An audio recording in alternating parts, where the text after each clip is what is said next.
जब बात आती है अपनी वेबसाइट के लिए कुछ अच्छे डोमेन्स ढूंढने की, तो ये काफी ज्यादा चैलेंजिंग और कंपेरेटिव हो सकता है। आज के टाइम पर इतनी ज्यादा वेबसाइट्स हो चुकी हैं जो ये सर्विस प्रोवाइड करती हैं और हर दिन उनकी नंबर बढ़ती जा रही है। इस वजह से अपने सारे डोमेन्स को सेफ और रिलायबल तरीके से होस्ट करने के लिए एक सही जगह ढूंढना काफी मुश्किल हो जाता है। इसी रीजन की वजह से GoDaddy और होस्टिंगर जैसे प्लेटफॉर्म्स पिछले कुछ सालों में काफी ज्यादा पॉपुलर हो गए हैं, खासकर जब बात नए डोमेन्स एक्वायर करने और उन्हें सिक्योर रखने की होती है। अब असली सवाल यह है कि इन दोनों प्लेटफॉर्म्स के बीच जो बेसिकली सेम काम करते हैं, कौन सा आपके लिए सही है। इस वीडियो में हम GoDaddy और होस्टिंगर के बीच एक कंप्लीट कंपैरिजन और ब्रेकडाउन करने वाले हैं। हम इन दोनों प्लेटफॉर्म्स के सारे फीचर्स को डिटेल्स में देखेंगे, साथ ही हम प्राइस, ईज ऑफ यूज और ओवरऑल परफॉर्मेंस जैसे फैक्टर्स को भी कंपेयर करेंगे, ताकि आपको एक क्लियर आइडिया मिल सके कि अभी के टाइम पर आपको कौन सा प्लेटफॉर्म यूज करना चाहिए। तो बिना किसी और डिले के चलिए शुरू करते हैं। सबसे पहला प्लेटफॉर्म जिसके बारे में हम आज बात करेंगे वो है होस्टिंगर। होस्टिंगर एक नहीं बल्कि काफी सारी चीजों का कॉम्बिनेशन है। ये एक वेबसाइट बिल्डर है, एक डोमेन होस्टर है और एक होस्टिंग प्लान प्लेटफॉर्म भी है। इसी वजह से उन्होंने अपना नाम एक काफी इजी और इंट्यूटिव टू यूज प्लेटफॉर्म के तौर पर बनाया है। लेकिन सवाल ये आता है कि उनके साथ शुरू कैसे करें और सबसे बेस्ट डील कैसे मिले। सबसे पहली चीज जो मैं रिकमेंड करूंगा वो ये है कि नीचे डिस्क्रिप्शन बॉक्स में जाकर होस्टिंगर के लिंक पर क्लिक करें। जब आप उस लिंक पर क्लिक करोगे तो आप एक ऐसे पेज पर पहुंच जाओगे जो कुछ इस तरह का दिखेगा।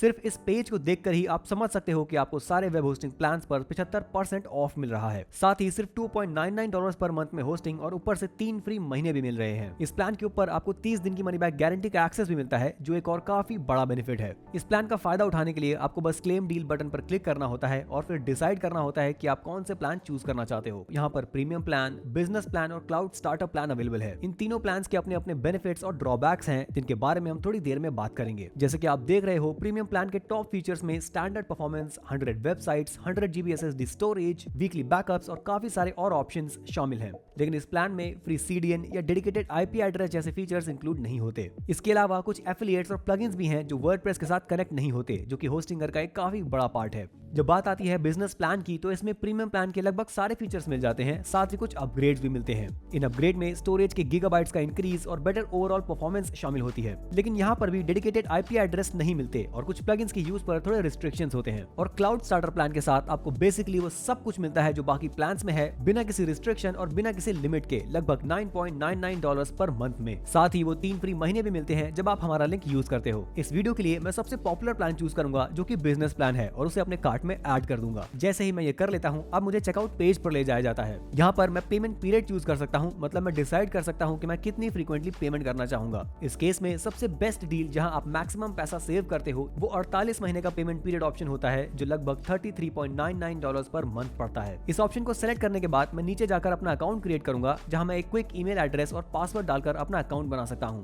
ये सब कंप्लीट करने के बाद मैं अपने पेमेंट ऑप्शंस सेलेक्ट करूंगा, अपनी पेमेंट डिटेल्स और पर्सनल इंफॉर्मेशन एंटर करूंगा। और ज्यादा डिस्काउंट पाने के लिए और बेस्ट पॉसिबल डील लेने के लिए मैं यहाँ पर हैव अ कूपन कोड पर क्लिक करूंगा। उसके बाद मैं अपना कूपन कोड एंटर करूंगा, जो है माई फर्स्ट वेबसाइट, सारे लेटर्स कैपिटल में बिना किसी स्पेस के, और फिर अप्लाई बटन पर क्लिक करूंगा। जैसे ही मैं अप्लाई पर क्लिक करता हूँ, ये डिस्काउंट मेरे ओवरऑल अकाउंट पर अप्लाई हो जाता है। जैसे कि आप देख सकते हो, अब हम पहले से मिल रहे मैसिव डिस्काउंट के ऊपर और भी ज्यादा पैसे सेव कर रहे हैं, चाहे वो होस्टिंग हो या फिर वो प्लान जो हम चूज कर रहे हैं। ये सब एंटर करने के बाद मैं अपनी पेमेंट डिटेल्स डालूंगा और सबमिट सिक्योर पेमेंट ऑप्शन पर क्लिक करूंगा, और मैं जितनी जल्दी हो सके स्टार्ट कर सकता हूं। जैसे ही आप अपनी सारी डिटेल्स एंटर कर देते हो और होस्टिंगर के साथ अपना अकाउंट क्रिएट कर लेते हो, ये वो फर्स्ट पेज होता है जहां आपको ले जाया जाता है। यहीं पर आप अपने सारे होस्टिंग प्लान्स और वो डोमेन्स देख पाओगे जो आपके पास अवेलेबल होते हैं। अब मैं इस प्लेटफॉर्म पर स्पेसिफिकली डोमेन्स पर फोकस करना चाहता हूं, क्योंकि इस वीडियो का मेन फोकस वही है। जैसे कि आप देख सकते हो, यहाँ सिर्फ कुछ डोमेन्स दिख रहे हैं, यहाँ कुछ भी ज्यादा फैंसी नहीं है। और एक चीज बता दूं, ये काफी सारे एग्जांपल डोमेन्स हैं, क्योंकि अभी हम डेमो अकाउंट में हैं। अब डोमेन्स को मैनेज करने या नए डोमेन्स लेने के लिए हम ऊपर टूल बार में डोमेन्स कैटेगरी पर जा सकते हैं। हम सिंपली डोमेन फीचर पर क्लिक करेंगे और ये हमें यहाँ डोमेन के ऑप्शन पर ले आएगा। जैसे कि आप देख सकते हो, यहाँ पर हमें कुछ डिफरेंट ऑप्शंस मिलते हैं। हम या तो एक नया डोमेन ले सकते हैं, जहां हम इंस्टेंट सर्च के थ्रू परफेक्ट डोमेन नेम ढूंढ सकते हैं, जिसमें काफी सारे अवेलेबल एक्सटेंशन मिलते हैं। इसके अलावा अगर हमारे पास पहले से कोई एग्जिस्टिंग डोमेन है, तो हम ट्रांसफर एन एग्जिस्टिंग डोमेन का ऑप्शन भी यूज कर सकते हैं। मतलब हम अपने डोमेन को उस रजिस्ट्रार से जहां वो अभी रजिस्टर्ड है इजीली होस्टिंगर पर ट्रांसफर कर सकते हैं। अब एक्चुअली एक नया डोमेन लेने के लिए हम यहाँ लेफ्ट साइड पर जाएंगे, जहां गेट अ न्यू डोमेन लिखा है, और उस पर क्लिक करेंगे। जैसे कि आप देख सकते हो, अब यहाँ दो ऑप्शंस आ जाते हैं, या तो AI फंक्शन के थ्रू जनरेटेड डोमेन या फिर फाइंड अ न्यू डोमेन। मैं आपको थोड़ी देर में दिखाऊंगा कि AI फंक्शन कैसे काम करता है, लेकिन अभी के लिए नया डोमेन ढूंढने के लिए हम सिंपली यहाँ आकर कोई भी नाम टाइप कर सकते हैं जो हमारे दिमाग में आए। इस एग्जांपल के लिए मैं बस कुछ रैंडम लेटर्स .com के साथ टाइप करूंगा। हो सकता है ये पहले से टेकन हो या फिर नहीं। जैसे कि आप देख सकते हो ये टेकन नहीं है और ये पहले साल के लिए सिर्फ $4.99 में अवेलेबल है, जो कि काफी इंटरेस्टिंग है क्योंकि अब हम क्लियरली देख पा रहे हैं कि एक्चुअल डोमेन नेम कहाँ अवेलेबल है और उनकी प्राइसिंग क्या है इस सर्च फीचर का यूज करके। और अगर हम नीचे स्क्रॉल करें तो हम ये भी देख सकते हैं कि बाकी एक्सटेंशंस की वैल्यू क्या है, जैसे .net,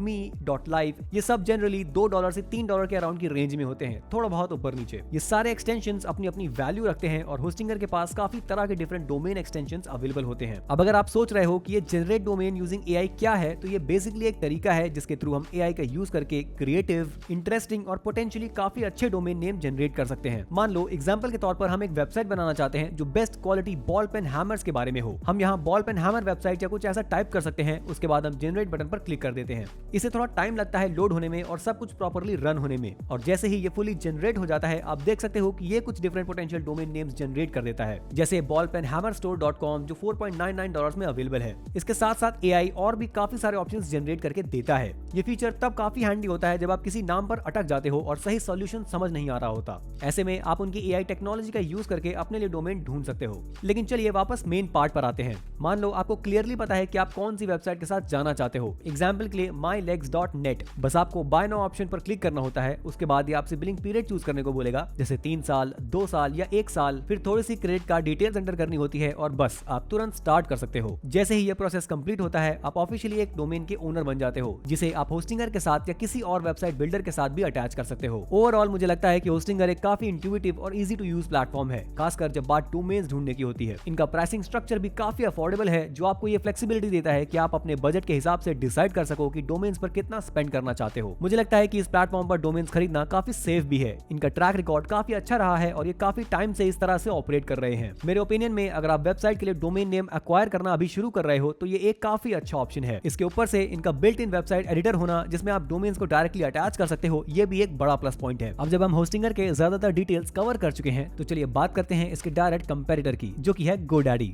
GoDaddy काफी लंबे टाइम से मार्केट में है और बहुत सारे लोग इस प्लेटफॉर्म का यूज डोमेन नेम्स एक्वायर करने के लिए कर चुके हैं और उन्हें वेबसाइट पर यूज करके काम शुरू कर चुके हैं। अगर आप GoDaddy के साथ स्टार्ट करना चाहते हो तो बेस्ट डील के लिए डिस्क्रिप्शन में दिए गया लिंक जरूर चेकआउट करना। जैसे कि आप देख सकते हो ये GoDaddy की वेबसाइट है। ये होस्टिंगर के कंपैरिजन में थोड़ी ज्यादा इजी एक्सेस वाली है। डोमेन सर्च करना स्टार्ट करने के लिए आपको अकाउंट बनाना भी जरूरी नहीं होता। आपको बस सिंपल सा डोमेन टाइप करना होता है। मान लो हम mylegs.com टाइप करते हैं और सर्च डोमेन्स पर क्लिक करते हैं। जैसे कि यहाँ $24,000 दिख रहा है, जो कि इस वेबसाइट के लिए काफी ज्यादा प्राइस है। लेकिन यहाँ इंपॉर्टेंट बात यह है कि आप बिना GoDaddy अकाउंट बनाए भी डोमेन्स सर्च कर सकते हो, जो ओवरऑल होस्टिंग के पॉइंट ऑफ व्यू से काफी बड़ा बेनिफिट है। ये एक सॉलिड प्लेटफॉर्म है जिसमें होस्टिंगर जैसे काफी सारे सेम फीचर्स मिलते हैं। इसमें फुल होस्टिंग फंक्शनैलिटी होती है, आप डोमेन्स बाय कर सकते हो और अपनी पसंद का बिलिंग पीरियड भी चूज कर सकते हो। ओवरऑल ये प्लेटफॉर्म काफी इजी टू एक्सेस है। ऑनेस्टली GoDaddy और होस्टिंगर के बीच ज्यादा डिफरेंसेस नहीं है। सबसे बड़ा नोटिसेबल डिफरेंस यही है कि GoDaddy पर डोमेन सर्च करने के लिए अकाउंट बनाना जरूरी नहीं होता। हाँ, डोमेन्स खरीदने के लिए आपको GoDaddy अकाउंट बनाना ही पड़ता है, लेकिन सिर्फ देखने के लिए अकाउंट की जरूरत नहीं होती। मेरे ओपिनियन में ये प्लेटफॉर्म किन लोगों के लिए अच्छे हैं ये थोड़ा प्रेफरेंस पर डिपेंड करता है। अगर आप GoDaddy की ट्रस्टेबिलिटी, उसका लॉन्ग हिस्ट्री और उस फैक्ट को पसंद करते हो कि कितने ज्यादा लोग GoDaddy यूज करते हैं, तो ये प्लेटफॉर्म आपके लिए बेटर हो सकता है। अगर आप एक क्विक और इजी सॉल्यूशन चाहते हो जिसमें प्राइस फ्लेक्सिबिलिटी ज्यादा हो और यूजर इंटरफेस भी काफी अच्छा हो, तो उस केस में होस्टिंगर शायद आपके लिए बेटर ऑप्शन हो सकता है। नीचे कमेंट्स में मुझे जरूर बताना कि आप इन दोनों प्लेटफॉर्म्स में से कौन सा यूज करने का प्लान कर रहे हो। बेस्ट डील्स लेने के लिए डिस्क्रिप्शन में दिए गए लिंक्स का यूज जरूर करना और प्लीज ये भी याद रखो कि ये एफिलिएट लिंक्स हैं और हमें इनसे थोड़ा सा कमीशन मिलता है, इसलिए पहले से ही सपोर्ट करने के लिए थैंक यू। उम्मीद है आप लोगों को ये वीडियो पसंद आई होगी। लाइक करना और सब्सक्राइब करना मत भूलना ताकि आप चैनल पर आने वाली कोई वीडियो मिस ना करो। इसके अलावा मैं आप लोगों से मिलता हूँ अगली वीडियो में।